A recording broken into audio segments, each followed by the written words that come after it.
El 22 de junio de 1941, las fuerzas armadas alemanas atravesaban la frontera soviética e iniciaban la llamada Operación Barbarroja. Todas las naciones de Europa comprendieron la trascendencia del hecho. Se iniciaba la lucha de Occidente contra el régimen soviético, anticipándose al asalto del continente por el régimen criminal y opresor comunista. Tanto los países aliados de Alemania como voluntarios de los países ocupados por las fuerzas del Eje e incluso de naciones neutrales quieren participar en la lucha por la libertad de sus patrias contra Stalin. A esta lucha se unieron pronto aquellas naciones sojuzgadas por la URSS y liberadas por Alemania y voluntarios de otros pueblos que, prisioneros o huyendo, logran llegar a las líneas germanas en una lucha a vida o muerte contra los estados comunistas y capitalistas, en un combate de idealismo y libertad contra el materialismo y la esclavitud. El 24 de junio de 1941, la juventud española, sobre todo estudiantil, desde diversos puntos de la capital de España, inicia una manifestación espontánea que avanza hasta concentrarse frente a la Secretaría General del Movimiento en la calle Alcalá, en el centro de la ciudad, para ofrecerse en la lucha contra el comunismo y pedir la participación de España en la cruzada antibolchevique y la defensa de Europa para así devolver la visita hecha por los soviéticos en 1936. El ministro Serrano Suñer les habla. Camaradas, no es tiempo de discursos, pero es el momento de que la Falange dicte su sentencia condenatoria. Rusia es culpable, culpable de nuestra guerra civil, culpable del asesinato de José Antonio, nuestro fundador, culpable del asesinato de tantos camaradas y de tantos soldados que cayeron en la guerra provocada por la agresión del comunismo ruso. La destrucción del comunismo es condición necesaria para la supervivencia de una Europa libre y civilizada. Inmediatamente se toma la decisión de enviar al frente ruso una división de voluntarios y se abren banderines de enganche en toda España. A esta llamada acuden decenas de miles de voluntarios que pugnan por el privilegio de ocupar unas de las 18.000 plazas que tendrá la unidad. Estudiantes y catedráticos, obreros y campesinos, altos cargos del Estado y de la Falange, militares, muchos de los cuales al no tener plaza de oficial se alistan como simples soldados, constituirán la División Española de Voluntarios, llamada División Azul por el color de la camisa de la Falange y cuyos miembros son mayoría en la unidad. Al frente de la unidad se coloca el general Agustín Muñoz Grandes, uno de los más prestigiosos del ejército español. Héroe de las guerras de Marruecos y de la cruzada de liberación contra el marxismo en España en 1936. Afín a los ideales sociales de la Falange, famoso por su capacidad de dirección en el combate y por su campechanía y cuidado paternal por sus soldados en el frente, para los que se convierte rápidamente en un líder querido y admirado. El 13 de julio salen de Madrid las primeras unidades, seguidas por las restantes en los días sucesivos, desde las distintas regiones militares con destino al campamento de Grafenborg, donde se transformará en la 250 División de Infantería de la Wehrmacht. Equipada con uniformes, material y armamento, previa una intensísima y rápida instrucción, a finales de agosto embarca en trenes camino de Suwałki, en Polonia, desde donde como división hipomóvil emprende la marcha a pie, unos 1000 kilómetros. Buenas tardes, soy Manuel Maqueda, hijo de divisionario, y bueno, he juntado un grupo de especialistas en la División Azul para poder contaros todo aquello que siempre deseasteis saber sobre la División Azul y que este sistema desde luego nunca os lo va a contar. Para ello cuento con un plantel de personalidades en el tema, como son Carlos Caballero Jurado, escritor, que ha escrito sobre la División Azul libros como Morir en Rusia o Aldas Ilustradas de la División Azul, aparte de muchos artículos y colaboraciones en revistas especializadas. Buenas tardes, Carlos. Hola, muy buenas tardes. Bueno, pues ya habéis dicho mi nombre. En efecto, a fecha de hoy pues he publicado 6 libros distintos sobre División Azul y bastantes artículos. No obstante lo cual, adelanto ya que no creo que este sea un tema agotado, sino que, por el contrario, aún nos queda mucho por saber y mucho por investigar. Muy bien, también contamos con la colaboración de Gonzalo Romeo, que es el presidente del Foro de la División Azul, un foro de primer orden en el que, bueno, una especificación absoluta y el que cumple con un rigor absoluto a la verdad. Buenas tardes, Gonzalo. Hola, muy buenas tardes. Efectivamente, bueno, más que presidente, soy administrador, uno de los que compone el equipo de moderación del foro, nacido hace 3 años, en el cual nos propusimos, en esa andadura, dar a conocer al gran público, a través de los nuevos medios, y nada mejor que en Internet, lo que fue la historia, para muchos gran desconocida, que protagonizaron ese número de españoles cercano a los 45.000 en aquel crudo año de 1941, en el cual la Segunda Guerra Mundial estaba en su pleno apogeo.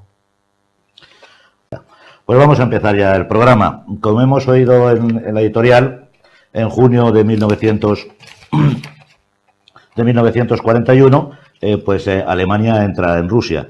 En España se produce, una manifestación espontánea que recorre la calle de Alcalá, nace en la universidad y recorre la calle de Alcalá hasta llegar a la sede del movimiento. ¿Qué tenéis que aportar sobre esto? Empieza tú, Carlos. Bueno, en primer lugar, para que veas un ejemplo de lo que antes te comentaba, de lo mucho que nos queda por saber, has dicho, una manifestación. Cierto, la manifestación famosa es la de Madrid. Lo llamativo es que hubo manifestaciones análogas ese día y en los días siguientes en decenas de ciudades españolas. Sí, qué duda cabe que la manifestación por la calle de Alcalá es un poco la partida de nacimiento, la conocemos por lo que se dijo, la conocemos en imágenes, y sin embargo... Entonces, Carlos, ¿podemos hablar de una manifestación espontánea o multitud de manifestaciones espontáneas o fueron dirigidas de alguna forma? Nacional. Hubo manifestaciones en Cartagena, en Manzanares, en Gerona, en Tarragona, en Reus, en Badajoz, y esto es una cosa que normalmente olvidamos. Esto reflejaría muy bien el clamor popular masivo pidiendo el envío de voluntarios a Rusia. Gonzalo. Efectivamente, lo que dice Carlos es totalmente cierto. Lo que pasa que en Madrid, evidentemente, debido a las circunstancias, es la manifestación que siempre se ha destacado como y además más relevante. Además, en ella, pues, un protagonista ineludible en ese momento, como era Ramón Serrano Suñer, pues proclama esa arenga o ese discurso desde la Secretaría General del Movimiento, de los balcones de la Secretaría General del Movimiento, y eso pues hace que de alguna forma esta manifestación pues destaque sobremanera de las otras, indudablemente todas surgidas de manera espontánea, que arrastradas más que nada por el sentir de los manifestantes sobre lo que se estaba produciendo con esa invasión o con esa, por decirlo así, esa iniciativa que toma Alemania de batir o de tratar de batir al comunismo en plena Rusia, en el año 41. ¿Podríamos hablar de un sentimiento nacional español pro-nazi o más bien estaríamos hablando de un sentimiento nacional español anticomunista? Vamos a ver, yo creo que está clarísimo el origen de estas manifestaciones populares. Si fuera un sentimiento pro-nazi o pro-alemán, estas manifestaciones se habrían producido en septiembre del 39, que es cuando Alemania ataca a Polonia. O en mayo del 40, cuando se ataca a Francia. No tiene nada que ver con esto. Es un sentimiento de entusiasmo ante el ataque al Estado que encarna el comunismo, a la Unión Soviética. Repito, habría en España en ese momento quizá muchos germanófilos, muchos admiradores de Alemania, pero desde luego no consiguieron llenar las calles cuando Alemania atacó a Polonia, a Francia, etcétera, etcétera. Esto solamente ocurre cuando se produce el ataque a la Unión Soviética y se debe a que hay millones de españoles que guardan un terrible recuerdo del gobierno del Frente Popular. ¿Tú estás de acuerdo con esto, Gonzalo? Sí, plenamente. Está claro que lo que motiva a todos esos españoles a alistarse posteriormente, primero a manifestarse y luego cuando se abren los banderines de enganche o de alistamiento, que es ese sentimiento anticomunista que indudablemente después de finalizada la guerra civil nuestra, pues ha quedado ahí como, por decirlo así, una lacra, y las medidas que tomaron al terminar la guerra, pues el enemigo a batir era el comunismo, y para muchos incluso podíamos calificar que del 39 al 41 ven de alguna forma como una continuidad a lo que aquí en España supuso la primera derrota del comunismo y la manera de erradicarlo, no solamente en lo que fue España, sino a nivel mundial. No se trataba ya solamente de decir, hemos derrotado en España, vamos a parar aquí. No, no. La idea de muchos de los voluntarios era de que el comunismo había que abatirlo allí donde estuviese. Muy bien, parece que estamos todos de acuerdo en este extremo. La jefatura del Estado se hace eco de todas estas manifestaciones y decide enviar al frente ruso una división española. Pero aquí ya nace la polémica. Yo quisiera que nos aclararais, la polémica que existió entre Ejército Falange, FET y de las Hons, y que nos contáis un poco el transcurso de esta polémica. Empieza tú si quieres, Carlos. Bien, en efecto, el nacimiento de la división tiene que ver mucho con las circunstancias políticas imperantes en ese momento en España. Se habla por un lado del ejército y por otro de Falange, quizá fuera más correcto decir un cierto sector militar que es monárquico y es incluso en algunos casos anglófilo, podríamos decir. Esta gente no es que sea menos anticomunista que los falangistas, ni mucho menos. Pero la idea la ha lanzado Falange. De eso no tenemos la más mínima duda. Quien promueve la formación de una unidad de voluntarios es Falange, no el ejército. Ahora, ¿qué ocurre con esta élite militar de tipo conservador, anglófilo, cuando ve que se produce este fenómeno? Temen algo para ellos peligroso. Y es que Falange se dote de una fuerza militar propia. Durante la guerra, el ejército ha puesto mucho cuidado, mucho interés en neutralizar, vamos a decirlo así, políticamente, las banderas de Falange, las milicias creadas por Falange, que tienen un mando militar, y al acabar la guerra, lo mismo, aunque está instituida como organización la milicia de Falange, está bajo un férreo control militar, y los militares están deseando desactivarla. Ahora surge la División Azul, y al principio se plantea como una unidad miliciana falangista. De golpe y porrazo a estos militares les da pánico pensar que Falange se dote de un poder militar propio. Así es que es entonces cuando formulan la contrapropuesta. No, que vaya una unidad militar regular, en la cual, en el primer plan que en este sentido formula Varela, admite la presencia, creo que es de una centuria de falangistas. Pensaba enviar ni más ni menos que a una división regular. Bueno, al final ya sabemos que ninguno de los dos se lleva el gato al agua totalmente. Típico de Franco. Ni para ti ni para mí, para todos. Pero lo que son las cosas, al final el que ninguno de los dos se llevara el gato al agua fue la decisión más correcta. Me explico. El Frente del Este tuvo unas características de dureza extremadas, en las cuales una unidad miliciana sin un encuadramiento profesional muy fuerte, muy sofisticado, posiblemente hubiera sido un fracaso. A la inversa, enviar a un frente tan remoto a una unidad de soldados regulares, puramente reclutados por su quinta, también habría sido un fracaso. Así es que, aunque ninguno de los dos elementos implicados, por un lado esta élite militar, por el otro lado Falange, se quedaron del todo satisfechos con la solución, cada uno hubiera preferido la suya propia, sin embargo el resultado fue extraordinariamente eficaz, porque se envió un cuadro de profesionales muy selecto, pero también una tropa muy motivada. Gonzalo. Sí, mira, la decisión que se tomó respecto a la formación de la División Azul considero indudablemente que fue la más acertada, como otras que luego posteriormente se llevaron a cabo.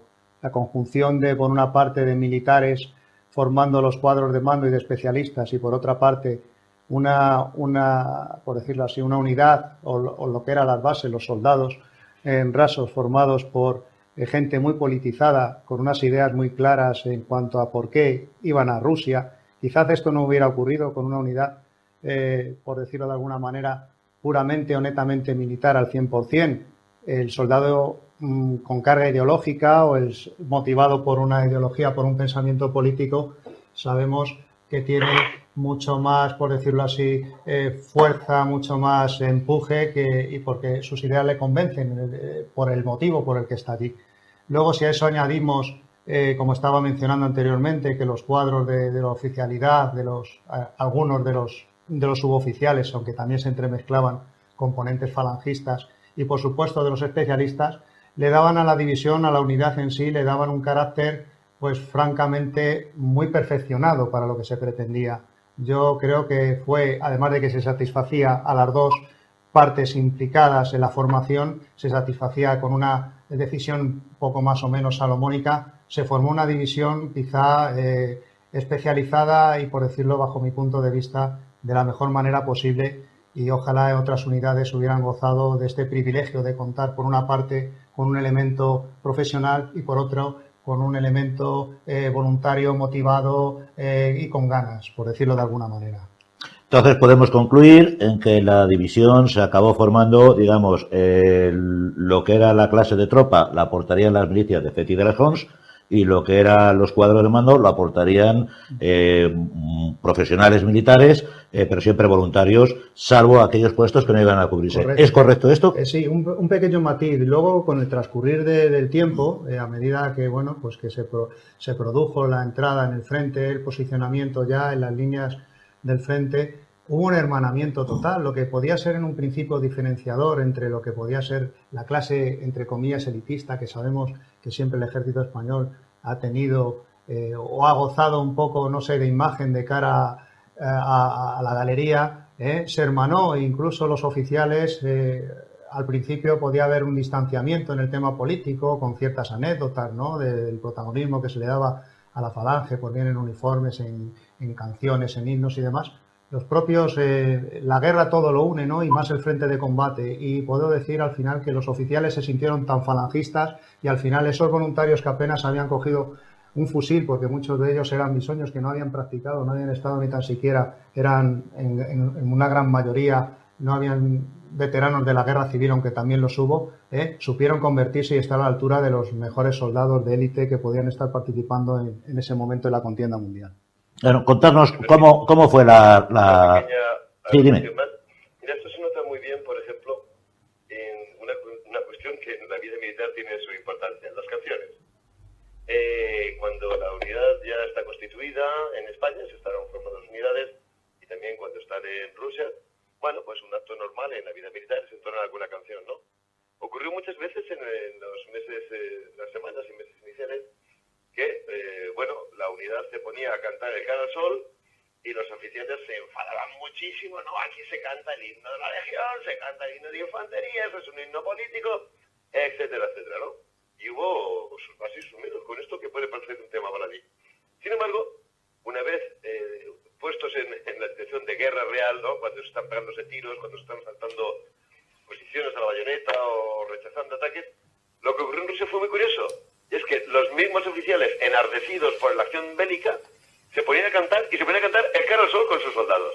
Así que, en efecto, hubo tensiones en este doble puente de elementos que concluyen, de elementos humanos que confluyen en la división azul, pero al final se produjo, como dice muy bien, bajo la suprema prueba del fuego, como decía muy bien Gonzalo, se produjo este hermanamiento, es decir, mira, ya está bien de tonterías políticas, aquí estamos a lo que estamos, y somos uña y carne. Y, en efecto, acaban muchos oficiales, lo cuenta, por ejemplo, el coronel Martínez Esparza en su libro, y el coronel Martínez Esparza es un militar tóxico, un africanista, un oficial de la Legión. Él lo cuenta y hemos tomado a tal, que me he puesto a cantar el Cara al Sol y me ha seguido todo el batallón. Claro, se ha producido, bajo el fuego, se ha producido este hermanamiento. Sí. Vale, ¿cómo fue la recluta? A ver, ahora últimamente nos quieren contar los pseudo historiadores, llamo yo siempre, pues poco menos que se le buscó a la gente en las cárceles, que si aquel que tenía un familiar encerrado o sometido a proceso judicial iba... ¿Esto es así o no fue así? ¿Cuántos se quisieron apuntar? ¿Cómo fue la recluta en definitiva? No sé si empezar yo. Da igual. Bueno, yo por mi parte decir... Dices que esto últimamente no, la verdad es que estas cosas se han afirmado desde el primer momento, Se han afirmado desde el primer momento. y se han firmado tanto en España como fuera de España. Te voy a poner un ejemplo. El Partido Comunista, en este momento, no es que estuviera muy bien implantado en España, pero algo de fuerza tenía, y también en el extranjero. ¿Qué difundieron sus órganos de prensa, qué difundían sus fuentes sobre cómo se había reclutado la División Azul? Se había reclutado entre las cárceles, se había reclutado con gente que estaba en batallones disciplinarios, etcétera, etcétera, forzados. También lo dijo machaconamente la propaganda británica. La propaganda británica llegó a emitir un programa, estamos hablando del momento coetáneo de los hechos, ¿no?, diciendo que se había sacado a la gente de las cárceles. Fue tal el clamor popular que esto provocó en España, con tantísimas quejas a la embajada británica, que la embajada británica tuvo que decir que... O sea que la idea esta de que se formó con gente de mal vivir, o con represalias políticos, está muy extendida, extendidísima, y desde el primer momento. Es propaganda de guerra, ni más ni menos. Pero ¿cómo fue en realidad la reclutación? Perdona que te diga un ejemplo más. Por desgracia, hace poco ha fallecido un genio de nuestro cine, como es el caso del señor García Berlanga. Bueno, en su caso concreto se ha dicho muchísimas veces que él tenía un padre condenado porque había sido diputado del Frente Popular. Eso es cierto. Su padre estaba condenado porque fue diputado del Frente Popular. Lo que no se ha dicho tanto, mejor dicho, no se ha dicho nada, es que su padre, que era de Unión Republicana, el partido más a la derecha dentro del Frente Popular, había tenido que huir de Valencia y refugiarse en Túnez porque los anarquistas habían quemado su casa en Utiel, porque le habían puesto, le iban a dar el pasillo. Entonces, señores, dejen ya de decir la historia de que fue porque su padre estaba en la cárcel, porque él se fue, como otros muchos, porque habían visto el horror del Frente Popular. Entonces, ¿cómo fue el alistamiento? Sobraron voluntarios hasta decir basta. Hasta decir basta. De esos pseudohistoriadores que comentabas, hay alguno que, en fin, no sé si citar su nombre, no creo que valga la pena. Hace poco publicaba un librito, decía, por ejemplo, pruebas de que no hubo tantos. Y citaba, dice, Alicante, según el documento tal, en el archivo tal, se presentaron en julio del 41 700 voluntarios. Muy bien, no sé qué archivos habrá visto este señor y qué documentos ha visto. Yo sí que sé lo que tengo yo en mi casa, y es del Archivo General de Ávila, un listado de los alicantinos que se presentan voluntarios en julio del 41, junio-julio del 41. Es exactamente el doble de la cifra que él da. El doble. Alicante tampoco es una provincia tan grande como para aportar muchos más, ¿no? Y ¿significa eso que todos los que están ahí se fueron todos? Pues no, francamente. Ahora, ¿significa que no hubo más gente que la que está en esa lista? Al contrario, conozco a muchísimos divisionarios alicantinos que no estaban en esa lista, los que se apuntaron en julio del 41, y sin embargo estuvieron haciendo la campaña crucial. Le pueden dar las vueltas que quieran darles, la recluta civil fue masiva, hubiera dado para constituir 3 o 4 divisiones. También hubo mucha recluta en el ejército, y se nos dice, ¿ves? Hay 5.000 soldados que proceden de los cuarteles, eso es porque no ha habido suficientes voluntarios. Vamos a ver. Para cuando se recluta una unidad militar, se busca un segmento de población muy concreto, que es la gente en edad militar.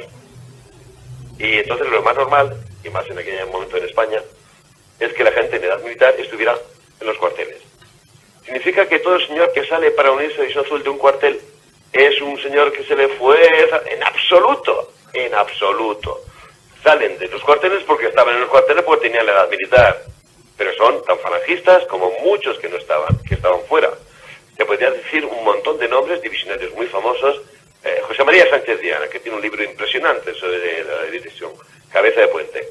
Según estos historiadores, este señor pues es un forzado, porque sale de un regimiento. Pues José María Sánchez Diana era un falangista por los 4 costados. A mayor abundamiento, ahí están los papeles. ¿Qué opinan los papeles de los regimientos que ofrecieron voluntarios? Cuando los tienes esos papeles delante te encuentras, pam, una serie de 250, lo que fuera en cada caso, ¿no? Y encuentras anotado, rechazado por dudas políticas, rechazado porque sirvió en el Ejército Rojo. No, señores, sobraron voluntarios. ¿Que me dice usted que en el 42 ya no había tantos voluntarios? Por supuesto que no. Muy bien, Carlos, vamos a dejar un poquito a Gonzalo. No hay problema, a una pausa para publicidad. Gonzalo. Mira, yo estoy totalmente de acuerdo con Carlos, evidentemente. La división, yo siempre digo que la historia de la división es una historia que se defiende por sí misma, aunque parezca mentira, y es cierto totalmente que se pudieron llegar a formar más de 3 divisiones con la gente que en un principio acudía a los banderines de enganche o de alistamiento, que había verdaderas, y vamos a decirlo así, tortas por acogerse. La gente buscaba recomendaciones, buscaba enchufes para poder participar, para poderse integrar dentro de la división. Dentro de los militares, la oficialidad, muchos de ellos incluso aceptaron ir a la división con una graduación inferior a la que verdaderamente o rango al que tenían en ese momento, y aceptaron ir en muchos casos como simples soldados rasos. Podemos decir ante esto que tuviera necesidad el gobierno de recurrir a gente, pues o bien de las cárceles, de los penales, gente que de alguna manera podía estar relacionada con la delincuencia, con temas políticos. Pues ante este hecho yo creo que por sí solo se descarta o se desbanca, ¿no? ¿Qué necesidad tendrían de recurrir a esta gente? Es más, la división iba a ser la embajadora de España en una batalla crucial, en una guerra europea. Se necesitaba en muchos casos pues tener puntos de referencia, sobre todo de afiliación política. Yo tengo en mi poder fichas de alistamiento en las cuales uno de los capítulos que había que cumplimentar era la afiliación política del voluntario, era cómo había pasado la guerra civil, la vinculación, el tema. Ante estos señores yo creo que para nada querían ofrecer España a los alemanes la imagen de que lo que mandábamos allí era, por decirlo así, o carne de desecho o elementos de tercera. Se recurría a gente pues de verdad con una gran carga ideológica, militares verdaderamente profesionales. No sé si Carlos lo ha mencionado, pero la oficialidad estaba compuesta con los números 1 de las promociones de las academias, quedándose muchas veces fuera del alistamiento gente que no había estado dentro de esos primeros puestos en lo que había sido en su historial académico, en su carrera profesional. Era un cuerpo, evidentemente, una división que con el tiempo lo demostraría por los hechos, una auténtica división de élite, ¿no? Y esto es un hecho incuestionable, contrastable, y que a nadie se le pueda escapar leer en cualquier libro que se precie ser un poco riguroso con el tema divisionario, nada más. El tema está claro. Si os parece, ¿qué tipo de gente se alistó? Sobre todo en la primera jornada, ¿qué tipo de gente se alistó? ¿Era gente campesina, gente obrera, gente ciudadana? ¿Eran estudiantes? En fin, contarme un poquito. Bueno, yo creo que aquí hay que distinguir 2 fases muy claras, ¿no? Que son los que se alistan en el año 41 y los que se alistan, atentos, repito, los que se alistan en el 42-43. Porque hay muchos que van en el año 42 que se han alistado en el año 41. El espectro demográfico de la división en el año 41 es absolutamente atípico. Es la división posiblemente en este sentido más extraña que haya tenido el ejército español en su vida. Es una especie de universidad andante. Hay un hecho increíble y es que haya 4.000 casi estudiantes universitarios inscritos como soldados en la división. El CEU era la rama más activista, más pura de Falange. La savia de la Falange la calificó José Antonio. Increíble de voluntarios. Se habla mucho de los universitarios, pero otros no son universitarios. Explico. En ese momento en España ser estudiante de bachiller era ya una categoría académica digna de tener muy, muy en consideración. Por eso la primera división es totalmente atípica. No nos engañemos, daba para formar su personal. Normalmente debería haberse empleado para formar oficiales de complemento suficientes para dotar de mandos a un montón de divisiones, ¿no? Ciertamente esto no es así a partir de los que se alistan en el año 42. Aquí la división se convierte en una división más normal, más que responde al espectro demográfico global del país. Y en ese momento España es una sociedad rural. La primera división es muy universitaria, muy académica, muy urbana, un espectro sociológico muy urbano. La segunda es una división que responde mucho más al espectro global del país y por tanto hay mucha más presencia de campesinos. Además hay que tener presente un factor que conocemos bastante bien, y es que en todos los ejércitos del mundo se ha buscado mucho la figura del soldado campesino, de origen campesino, porque es un hombre muy duro, muy aclimatado a vivir al aire libre, a soportar los rigores, el hambre, el frío, etcétera, etcétera. Y otro fenómeno también importante, también sabemos, está perfectamente estudiado en la sociología, que en este momento de transición de las sociedades campesinas a sociedades urbanas, muchos campesinos hacen la transición de este modo de vida al otro, precisamente ingresando en el ejército, como una forma de salir del campo y ir a las ciudades. Por eso que en la segunda parte de la división nos encontramos con más gente proveniente de las regiones campesinas de España. Es también muy normal, pero repito, no es nada atípico ni nada excepcional, simplemente responde a la realidad social de España en este instante. Gonzalo. Sí, efectivamente, yo poco más tengo que añadir. La división fue un crisol, no solamente de ideologías, de culturas, de posiciones, de sociales, pero ante todo con un denominador común, que era el anticomunismo, que todo divisionario llevaba en sí, ¿no? Exactamente, es que ese es el común denominador. Claro. El campesino castellano, gallego, extremeño que se alista en la división, ¿lo hace por hambre? ¿Por una paga? Pues no. Lo hace porque es un pequeño campesino, y el pequeño campesino tiene un sentimiento arraigadísimo de la tradición, de la religión, Exacto. de la defensa de la propiedad privada, de sus tierras que tanto quiere y que tanto desea, y es un anticomunista nato. No es casualidad, lo hemos visto en la división sociológica que se produce durante la Guerra Civil, donde las regiones donde domina este tipo de campesinado, perdón, forman parte del bando nacional. Por tanto, sí hay un cambio, digamos, sociológico. Ciertamente no es el mismo anticomunismo el que profesa un estudiante universitario que profesa un campesino castellano o gallego. Tiene otros matices, tiene otras diferencias, pero no deja de ser un elemento netamente identificado con los posturas anticomunistas. También se ha hablado mucho de que en la última parte de la historia de la división hay muchos soldados que proceden de la Legión, que proceden de regulares, y también eso es cierto. ¿Significa que estos señores no son anticomunistas y que van por la paga? No.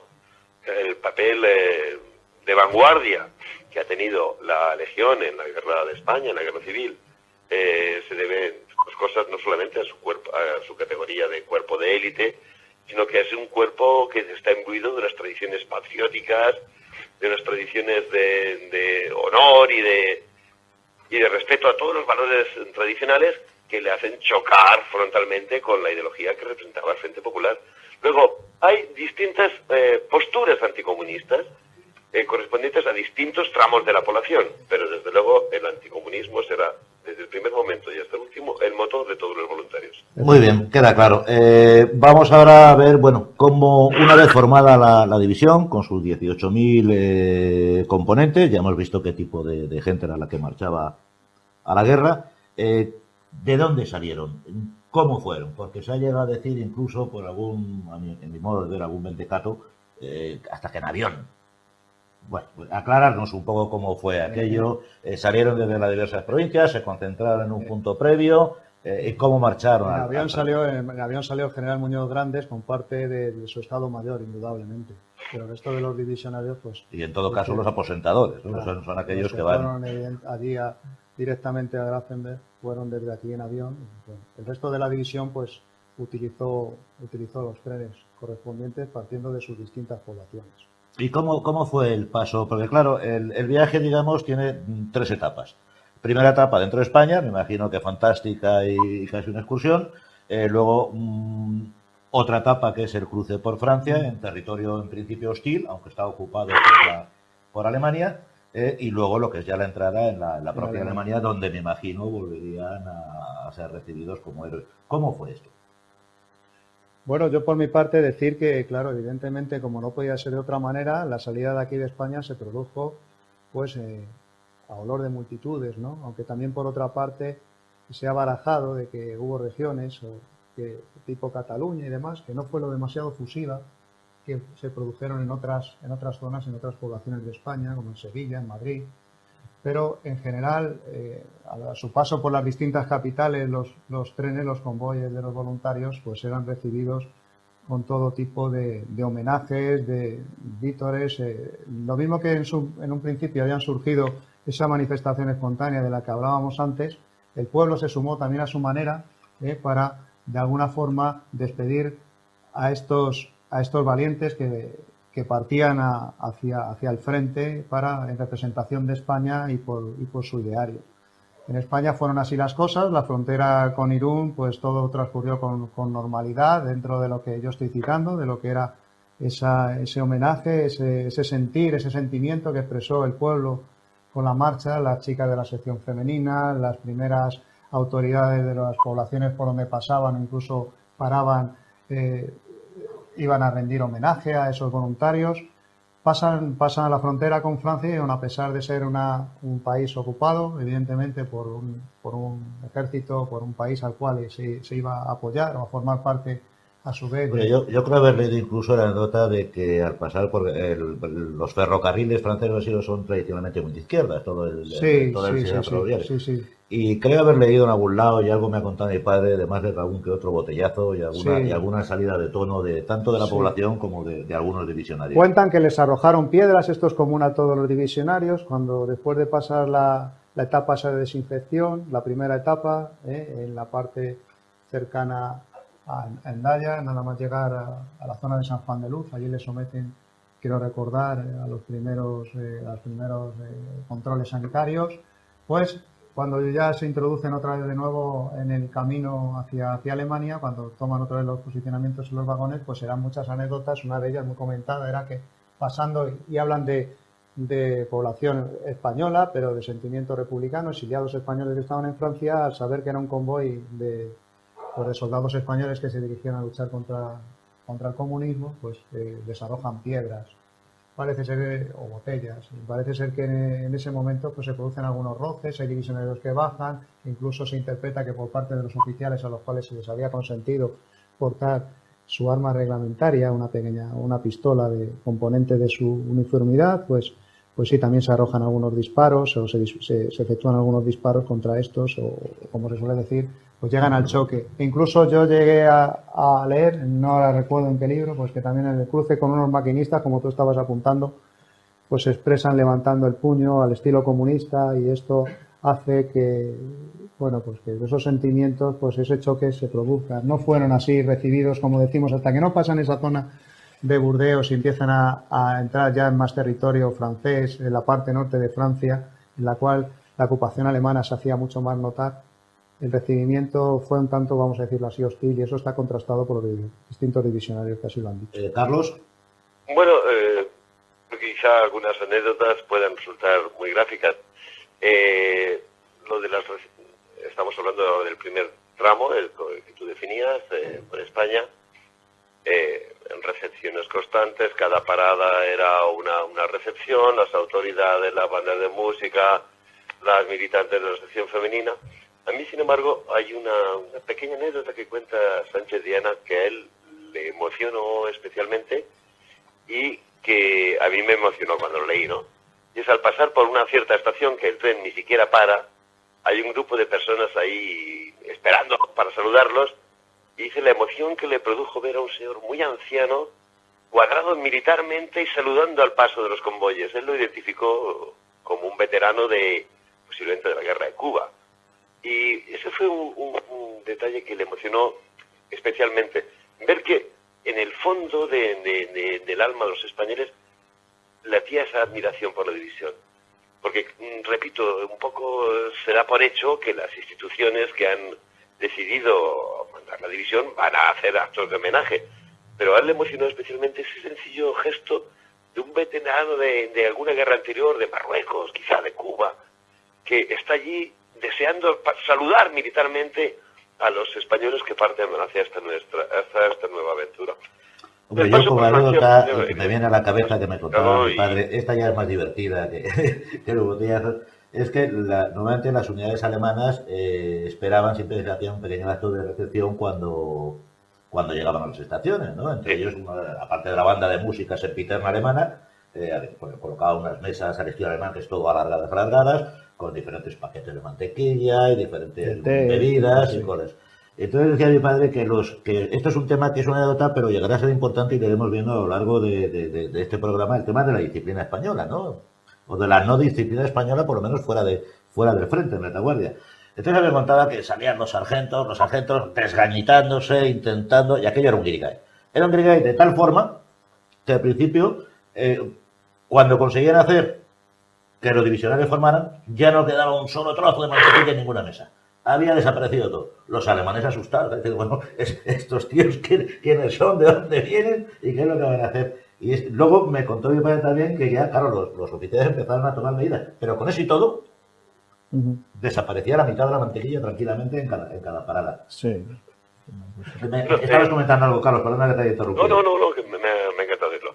No, mira, respecto al paso por Francia, hay toda una casuística de insultos, puños en alto, que es muy bien conocida.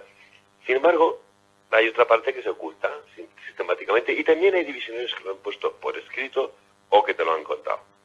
El año 39, pues salen de España un cierto número de exiliados, ¿no? Cierto, se habla siempre del 500.000 de exiliados, no nos engañemos, es mucho menos, porque más de la mitad se han vuelto en los 2 o 3 meses siguientes a haber salido. Sí, cuando pasaron los combates. Bueno, pero también hay muchos exiliados que, bueno, pues se han exiliado porque la guerra les ha forzado a ello, pero en realidad están deseando volver a España. Muchos de esos exiliados, además, no nos engañemos, son de partidos que han formado parte del Frente Popular. Pero el Frente Popular ha acabado como ha acabado, con la sublevación de Casado contra el dominio de los comunistas y de Negrín. Muchos de esos exiliados son también anticomunistas. Odian a los comunistas y les hacen responsables de muchas de las cosas que les están ocurriendo. Entonces, sale mucho menos en los libros. Pero también ocurrió que cuando paraba un convoy español en cualquier sitio, si había españoles por allí cerca, se acercaban para hablar con ellos, aunque no fuera más que por añoranza de España, por poder hablar en español. Y de algún modo, me temo que en bastantes más casos de los que muchos querrían reconocer, porque decían, bueno, estos señores sí que se han dado cuenta de cuál es el peligro real, que es el comunismo, y no nosotros que como tontos hemos estado apoyándonos en ellos durante 3 años. Y eso, repito, se cuenta mucho menos, pero también ocurrió, ¿eh? No fueron todo puños en alto. Cierto, eso llamó muchísimo la atención, y en un contingente que salía de España, pues molestó mucho. Pero también hubo muchos franceses, que admiraron el paso de la Legión, de la División Española. Y no me lo estoy inventando. Mira, se formó también una unidad de voluntarios francesa, la Legión de Voluntarios Franceses, un regimiento de infantería.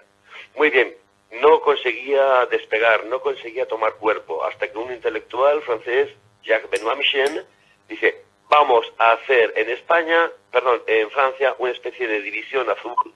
O sea, tomando exactamente como modelo a la división azul, que es cuando lanza él lo que se llama la Legión Tricolor. No voy a extenderme en esto porque no es el tema de nuestra charla hoy. Pero voy a decirte que de que toda la opinión pública francesa estaba con la división azul, ni mucho menos. Para muchos franceses era objeto de admiración y de envidia. Es más, incluso había un pequeño componente chauvinista aquí, decían, coño, ¿cómo los españoles mandan una división y nosotros solamente un regimiento, ¿no? En cuanto al paso por Alemania, es increíble, pero fue más apoteósico aún que por España. Los soldaditos españoles no daban crédito a lo que veían de las estaciones absolutamente abarrotadas, todo el mundo pidiéndole en bremitas la famosa boina. Yo creo que ninguno llegó a Grafenberg con su boina, porque las distribuyeron todas por las estaciones alemanas. Es muy llamativo, ¿eh? Y tiene su explicación. Porque cuando Alemania se lanza a la guerra contra Rusia, bueno, pues hay una serie de países que son aliados y que intervienen en la guerra, pero eso estaba cantado, porque para eso eran aliados. El único país que manda una división de voluntarios es España. Así es que la admiración y la simpatía espontánea del pueblo alemán hacia España es fácil de entender y muy comprensible. Bueno, con esto llegamos al campamento de destino en Alemania, que es Grafenfort. Yo soy incapaz muchas veces de pronunciar estos nombres alemanes, y los rusos ya no lo quiero contar, lo que me cuesta pronunciarlo. Y bueno, yo recuerdo que mi padre me contaba que le sorprendió enormemente primero la limpieza. Segundo, la amplitud del campamento. O sea, le sorprendió todo. Y sobre todo la organización alemana. También hubo sus anécdotas. Recuerdo me contaba que uno de los grandes cachondeos, yo creo que en todos los batallones, en todos los regimientos de la división, fue la entrega de ropa. Porque entre la ropa les entregaban la ropa interior, en vez de ser al estilo español, eran unos calzones blancos enormes, grandes, que unos se los ponían por fuera, otros por dentro, y cada uno daba una versión de para qué eran los calzones, que si era para disimularse con la nieve, que si, bueno, cada uno tenía su versión De hecho, sí. y no siempre era muy razonable ni muy lógico. ¿Cómo fue el paso de la división por Gracia? Bueno, pues desde luego les sorprendió y agradabilísimamente a los españoles el nivel cualitativo de las instalaciones. Para muchos era incomprensible que hubiera un cuartel así. En España los cuarteles en esta época muchas veces más parecían cárceles que cuarteles por el hacinamiento, la falta de condiciones higiénicas, etcétera, etcétera. Ver estas instalaciones les dejó a muchos realmente anonadados. Aquí hay que hacer una precisión, y es que fue todo un detallazo por parte de los alemanes asignarles este acuartelamiento. No todos los cuarteles eran como el cuartel de Grafenberg, ni mucho menos. Muchos eran puros y simples barracones de madera, un descampado, que era lo que los españoles estaban psicológicamente preparados. En cambio se les destinó a este acuartelamiento, que aún hoy sigue siendo uno de los mejores acuartelamientos que hay en Alemania. En este momento lo ocupan tropas norteamericanas. Porque era de los mejores, repito, de los mejores, si no el mejor, porque a esta calidad en las construcciones, en los servicios disponibles, se añadía el que disponía de un polígono para maniobrar tremendo, podía operar, desplegar un cuerpo de ejército, ¿no? Eso les indujo a los españoles a una imagen un poquito falsa sobre el ejército alemán, me explico. Creían que allí se ataban los perros con longanizas, ¿no? En realidad el ejército alemán tenía unos recursos materiales bastante modestos, y después la vida en campaña era, bueno, pues raciones de lo más espartano, para que te dieran gasolina había que implorarla, para que te asignaran más munición aquello suponía un papeleo increíble, pero bueno, esa fue la impresión que se llevan los españoles de Grafenberg. Bueno, si esta gente tiene estos cuarteles, a estos les sobra de todo, a estos les podemos pedir lo que nos dé la gana, porque es que tienen de todo. Fíjate qué cuartel teníamos, ¿no? Que es como un buen hotel de provincias en España, ¿no? Allí se tuvo que hacer la aclimatación de nuestra organización a la organización alemana. Sí, eso vamos a hablar un poquito, eso vamos a hablar ahora enseguida. De una unidad a otra, porque las plantillas habían sido indebidamente interpretadas, obligó a entregar todo el equipo, un equipo muy sofisticado. El equipo alemán, por ejemplo, el armamento de la compañía era increíblemente bueno, con un montón de ametralladoras MG-34, que era un arma excepcional. Eso también implicó mucho trabajo, aclimatarse a todo este equipo. Efectivamente, ese, Carlos, es un tema, vamos a hacer una pregunta que tenía ya la prevista, y bueno, ya que has entrado en ella, pues os la planteo un poco como la tenía yo prevista.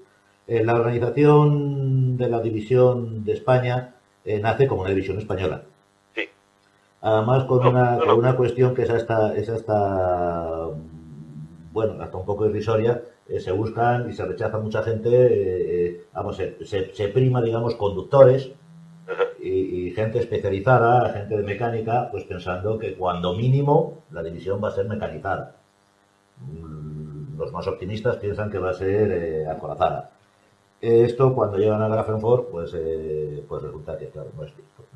No solamente la elección de esos especialistas no ha sido la idónea, sino que ha sido incluso hasta contraproducente, porque los vehículos que van a llevar, en vez de llevar 4 ruedas, llevan 4 patas. Entonces, además, hay otro problema más grave, si cabe, que es que la división, vamos, la unidad, la división alemana, por excelencia, es más reducida. ¿Qué problemas hubo debido a este cambio de volumen de división entre una alemana y una española? ¿Cómo lo solucionó el ejército español? Bueno, aquí el problema vino de una cierta confusión entre las plantillas de las unidades alemanas que tenían los españoles y las plantillas en ese momento. Me explico, una división alemana varía, las que se organizan, no con el paso de los años, con el paso de los meses, varían. En el año 39, que eran las plantillas que los españoles conocían, una división alemana tenía 3 regimientos que operaban en el frente, más un regimiento que se quedaba como depósito en Alemania. Bueno, pues en España se recluta personal para 4 regimientos. Y después dicen, no, como esto es ya una división directamente de combate, no va a tener regimiento de depósito. Hay que distribuir ese regimiento de depósito que se han pensado que va a hacer falta entre los regimientos normales. Después se encuentran lo que te comentaba, por ejemplo, con el armamento. Para los españoles, un coronel de un regimiento se queda pasmado cuando descubre que su regimiento, en el caso alemán, va a tener su propia compañía de cañones. No tienen personal para eso. Hay que enviar personal del regimiento de artillería para que se haga cargo de las compañías de cañones que tienen los regimientos de infantería. Muchos más problemas. La plantilla alemana tenía una cantidad de suboficiales increíble. En el ejército alemán, el suboficial es una especie de semidios, con un peso, una importancia y una autoridad increíble, y con funciones muy importantes. En el ejército español de ese momento, pues por desgracia, el cuerpo de suboficiales era muy menospreciado por la oficialidad e incluso odiado por la tropa. No se tenía un cuerpo de suboficiales debidamente cualificado. Costó mucho encontrar el número suficiente de suboficiales para cubrir las plazas que pretendían las plantillas alemanas. Es decir, que hubo un intenso, el tiempo que se estuvo en Grafenberg, el Estado Mayor literalmente echaba humo de la cantidad de ajustes que hubo que hacer entre las plantillas que se traían de España a las plantillas alemanas. Infinidad de ellas. Mira, por ejemplo, en el batallón de zapadores. La plantilla alemana de principio de la guerra contemplaba que cada batallón de zapadores tenía su propia unidad de pontoneros. Pero ya puestos en guerra han dicho, mira, esta unidad de pontoneros se utiliza muy de tarde en tarde, ¿no? Mejor tener unas cuantas compañías de pontoneros independientes y cuando haga falta una división se la asignamos. Bueno, pues la compañía de pontoneros que sale de España hay que disolverla. Es decir, ¿cómo que hacer un reajuste completo, total de las plantillas? Los españoles no se podían imaginar que en una compañía alemana, cada pelotón tuviera su propia ametralladora. Eso era una potencia de fuego excepcional, ¿no? Obligó Yo te pregunto, porque un poco pero frente a la idea que nos ha dado Carlos de perfeccionismo en el armamento alemán, yo tengo un poco la versión contraria. Yo quisiera que tú nos comentaras también un poco, y luego Carlos nos lo confirma o nos desmiente, pues un poco todo lo contrario. O sea, decir, primero que la mecanización no existió. Pues bueno, evidentemente la división tenía sus vehículos a gasolina, los necesarios para el Estado Mayor, para los servicios indispensables, pero el resto era hipomóvil, es decir, de caballerías, a base de caballerías. Sí. Y además venían no venían de granjas militares, venían de la requisa, Exactamente. O sea, de todo tipo de bichos. Pero no solamente los caballos, disculpa, sino también esos vehículos que tú mencionas que pertenecían o que al menos correspondían al Estado Mayor, eran pues vehículos también de requisa de países ocupados. Pues había vehículos checos, había franceses, incluso el propio Muñoz, que el tema de la artillería, pues igual era todo de requisa. Eran vehículos civiles, en su mayor parte eran vehículos civiles. Con los problemas que eso conllevaba de suministro de municionamiento para piezas que no son las que fabrican. De recambio, correcto. Sí, eso, ¿qué piensas de eso, Carlos? Bueno, mira, es que hay un poco un problema distinto. Una cosa es que el equipo alemán globalmente era muy bueno, buenísimo. Otra cosa es que en Rusia era demasiado bueno. Me explico. Por ejemplo, las ametralladoras. Llega un momento en que los españoles prefieren utilizar una Maxim soviética a una MG-34. No sé si habéis tenido ocasión, en algunos museos es posible, por ejemplo, de tener en la mano una MG-34 y una Maxim.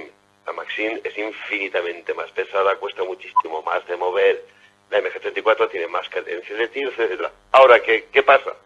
La MG-34, como no la tengas impoluta, se te descasquilla, se te estropea, se para. La ametralladora soviética, la Maxim o la Desgayaver, eso funcionaba en cualquier circunstancia. Luego, en efecto, hay una parte del equipo alemán que es muy buena, pero que realmente no... En condiciones de combate real, en Rusia, en el escenario ruso, resultan ser demasiado sofisticadas. Así es que, en efecto, muchos divisionarios han expresado este hecho de que el equipo alemán en Rusia no funcionaba como debiera. Pero no solamente... Otro problema muy distinto es el de la motorización. Mira, el ejército, no la división, sino todo el ejército alemán era un ejército absolutamente hipomóvil. El 70% de las divisiones eran hipomóviles. Solamente el 30% restante pertenecían a unidades motorizadas y de ese 30% una minoría eran las unidades propiamente Panzer. ¿Por qué ocurría esto? Por dos razones. Primero, la industria alemana no era capaz de producir el suficiente número de vehículos. Y, si los hubiera podido producir, tampoco habría habido gasolina para ellos. Así es que el ejército alemán, muy sorprendentemente, cuando uno tiene la imagen de él a través de las películas de propaganda alemanas, en las cuales parece que no hay ningún alemán que no vaya montado en un Panzer. Pues no. El ejército alemán en realidad se parecía en el tema de desplazamiento mucho más al ejército de Napoleón que a un ejército de los que podemos ver en la actualidad. Era hipomóvil porque no había suficientes vehículos y no había, si hubiera habido vehículos, no habría habido gasolina para ellos. En efecto, a la hora de recibir equipo motorizado, o incluso los más de 5.000 caballos que recibe la división, se le dio un material muy pobre. Y esto también tiene una explicación, y la explicación es muy sencilla. Los alemanes, para organizar la campaña de Rusia, han rebañado hasta el último lugar. Es decir, han cogido todos los vehículos que puedan en cualquier parte, en Alemania, en cualquier parte. Y caballos lo mismo. Han hecho requisas masivas en Francia, tal. Y de pronto, cuando nadie la esperaba, aparece una división española. Porque no estaba previsto para nada su aparición. Y dicen, bueno, pues, ¿y qué hacemos? Fíjate qué cosa más curiosa, que los alemanes piden a los españoles que se lleven sus camiones, porque no tienen ni uno para darles. Es curioso. Pero, repito, ¿por qué ese optimismo de los españoles? Bueno, el señor Goebbels su trabajo lo sabía hacer. Había convencido al mundo de que en la Wehrmacht todo el mundo andaba sobre un tanque o como mínimo sobre un camión. La realidad era muy, muy distinta. ¿Que muchos españoles llegaron a una excepción? Pues desde luego, muchísimo. Si habían visto los documentales que salían en los noticiarios cuando iban al cine, debieron ver un ejército alemán totalmente distinto al que ellos esperaban. En ese sentido fue un chasco. Incluso sirvió para que muchos lo interpretaran como un desprecio de los...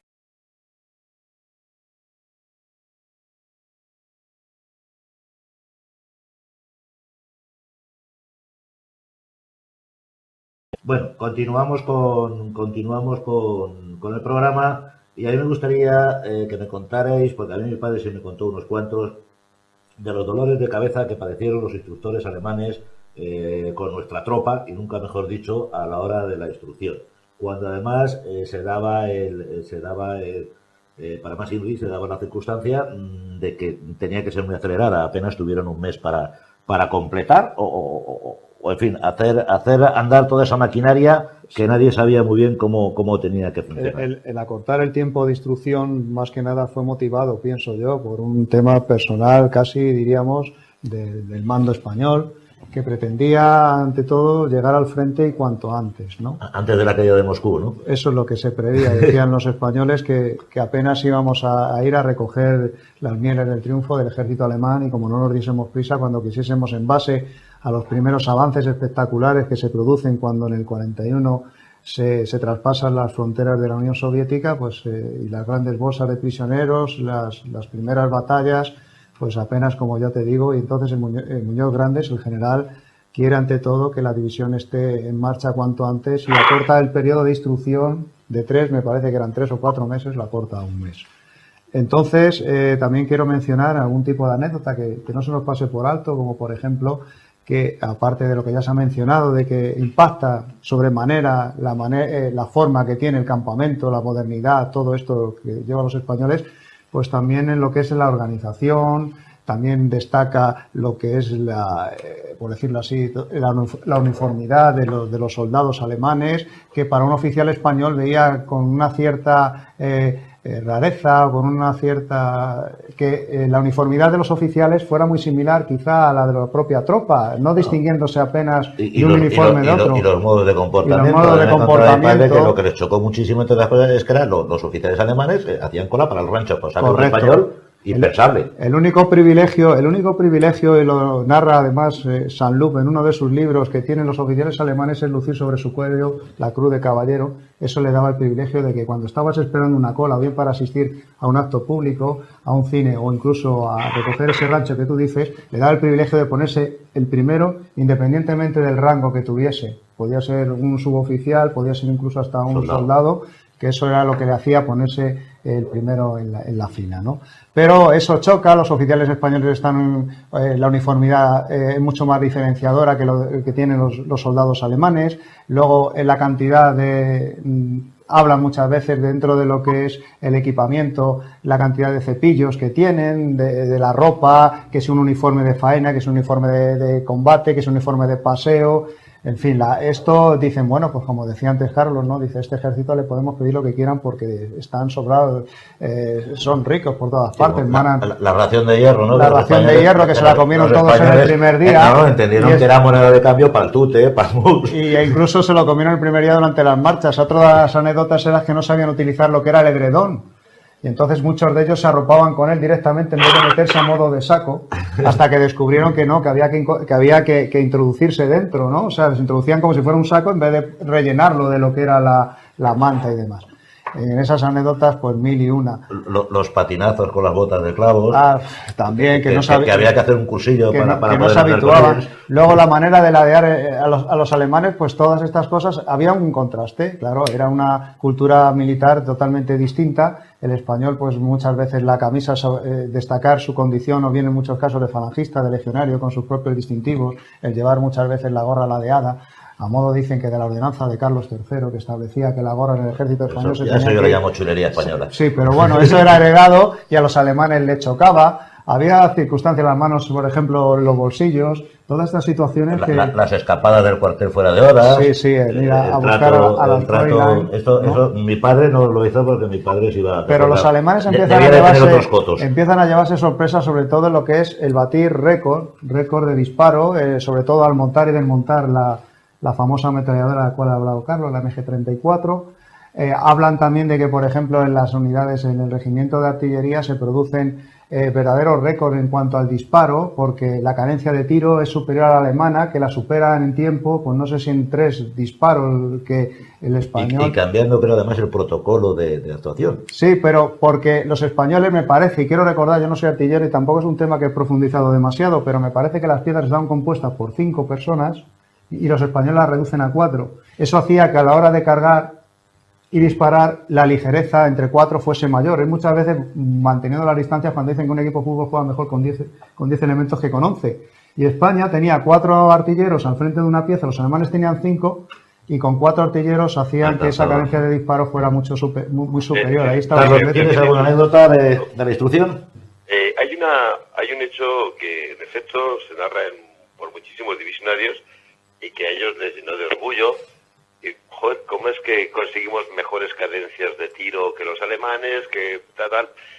Uno, cuando lo lee, dice, bueno, esto no será que los alemanes se estaban dejando un poco así por quedar bien con los españoles, o no será simplemente una muestra de chulería.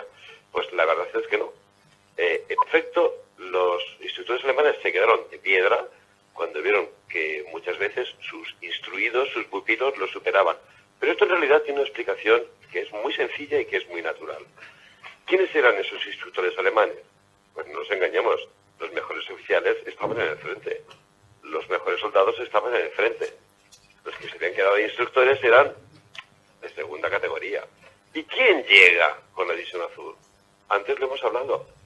El número 1 de cada promoción, los números 1 de cada promoción, los señores más condecorados, los señores más expertos, se han enviado a lo mejor de la oficialidad española.